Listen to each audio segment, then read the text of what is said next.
In the previous videos, I covered how to engage students in music production by creating with pre-made audio loops. Students learned the basic components of a song and how to arrange them to control energy, mood, and flow.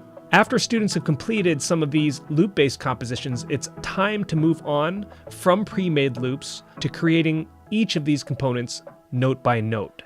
This is the equivalent of moving them from larger size Lego blocks to smaller ones. To understand how this works, you'll need to understand the difference between sequencing audio and sequencing MIDI. You're already familiar with sequencing audio. It's just a matter of placing the audio into the timeline of your DAW, and each audio file will be triggered as the playhead passes it on the timeline. With MIDI, this works in a similar way, but instead of arranging audio in the timeline inside an audio track, you arrange notes into the timeline inside a MIDI track.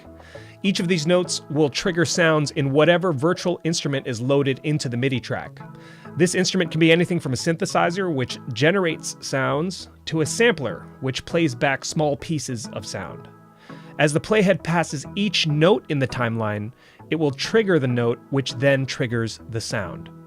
What's great about arranging MIDI as opposed to audio is that if you ever want to change the sound but keep the same patterns of notes, it's as easy as swapping out the virtual instrument in the software.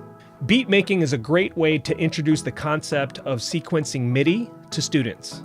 They're really fun for students to make, and they can create right away even if they don't have much experience with music theory.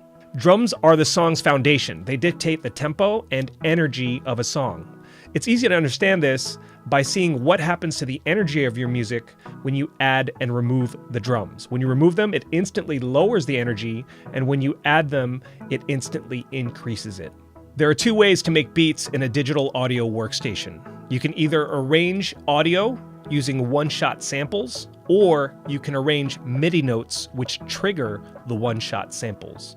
And when arranging MIDI notes, you can either record the notes in real time, or you can draw them in through step sequencing.